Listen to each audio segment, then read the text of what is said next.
ব্যাপী আজহার ইউনিভার্সিটির সামনে, রাস্তার এই পাশে আজহার, এই পাশে ইমাম হুসাইন রাদিয়াল্লাহু তাআলা আনহুর দরবার শরীফ।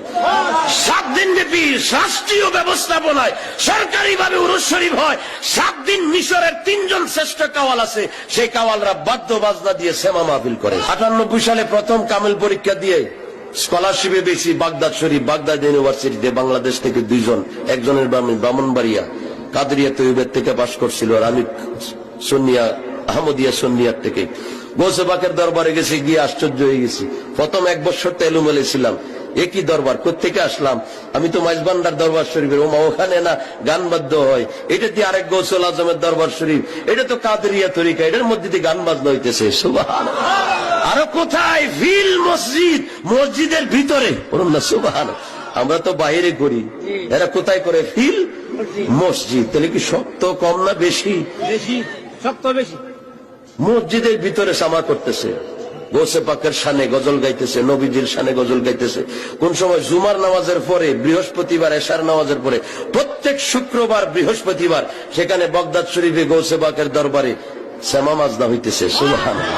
আর 24 ঘন্টা খাজা গরিবে নওয়াজের দরবারে সেমা মাহফিল হইতেছে। এই জন্য এই আপনার একটা কিতাব আছে সিয়ারুল আক্তাব, এটা আমার সাথে গাড়িতে আছে, এটার মধ্যেও আছে সবে সানাবেল শরীফ, আজ থেকে 700 বছর আগের কিতাব। আব্দুল ওয়াহেদ বুলগেরামি রহমতুল্লাহ আলাইহি উনি ওটার মধ্যে লিখেছেন 72 প্রকারের বাদ্য বাজনা জায়েজ। সুবহানাল্লাহ। কত প্রকার? 72 প্রকার। 72টা এখনো আবিষ্কারও। তৎকালীন সময়ে ওনার এক ভক্ত মুরিদ 72টা বাদ্যযন্ত্র দিয়ে সেমা করত। 300 মুফতি ওনাকে কাফের ফতোয়া দিয়েছেন। ওনার ভক্তের বাড়িতে মুর্শিদ যখন গেছে, সব রুম খোলা, এক রুম তালা মারা। মুর্শিদ বলতেছে, বন্ধুরে তোর ওই রুমটা তালা মারা কেন, সবগুলা খোলা? কইছে মুর্শিদ আমাকে ফতোয়া দিয়েছে। কই কারা? মুফতিরা। কি ফতোয়া? কই কাফের ফতোয়া দিয়েছে। তোর দোষ কি? আমি সামা করি বাদ্য বাজনা দিয়ে। মাশাআল্লাহ, এটার জন্য তোরে কাফের ফতোয়া দিয়েছে। উনি রাত্র ছিলেন, পরদিন ডাকাইছেন যে 300 জন মুফতিরে ডাকো। ওরা আসছে, আয়েশা বলছে হুজুর বলতেছে আপনারা কি আমার ভক্তকে কাফের ফতোয়া দিয়েছেন? কই জি। কই কিসের বদলতে? কই তিনি বাদ্য বাজনা দিয়ে সামা করে, বাদ্য বাজনা হারাম, এটা রুহানি খোরাক হইতে পারে না। আচ্ছা, উনি বলছেন দলিল পরে, আপনারা সামনে বসেন। রুমের ভিতরে ঢুকছে, দুইটা দেখে চতুর্দিকে 72টা বাদ্যযন্ত্র। বলতেছে হে মুফতি সাহেবগণ, এগুলা আমার রুহের খোরাক। যদি হয় কোন বাদক ছাড়া, আমি বলবো বাদ্যযন্ত্র, তোমরা যদি আমার রুহের খোরাক হও তাহলে তোমরা নিজে নিজে বাদো, আর যদি রুহের খোরাক না হয়ে থাকো তাহলে বাজার দরকার নাই। ওই আল্লাহর ওলি হুকুম দিয়েছেন বাদ্যযন্ত্র আমার রুহের খোরাক হয়ে নিজে নিজে বাজো।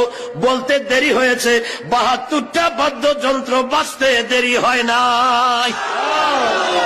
300 মুফতি সাথে সাথে কদমে পড়ে গেছে। হুজুর আমরা বুঝতে পারি নাই, ফতোয়া তুলে নিলাম, আপনার জন্য গান বাজনা জায়েজ। পরম সুবহান। 72টা বাদ্যযন্ত্র একসাথে বেজে উঠেছে, কোন বাদক ছাড়া। এই সিয়ারুল আক্তাবের মধ্যে আছে, সবে সানাবেল শরীফের মধ্যে আছে। বড় করে বলুন সুবহান। যাক, এগুলা স্থান কাল পাত্র ভেদে আমরা করি, আমরা তো সব সময় সব জায়গায় করি না। বিশ্বরায়াত শর্ত শরায়েত মোতাবেক আমরা এটা করি, এটা হালাল জায়েজ। এটাকে কেউ ঢালাও ভাবে হারাম বলতে পারবে না। হারাম বললে কুফরি হবে, কারণ আমার নবী এটা শুনেছেন, করেছেন। আমার নবী কোনদিন হারাম করতে পারে না। এটাকে যারা সরাসরি হারাম বলবে তারা কি করবে? কুফরি করবে।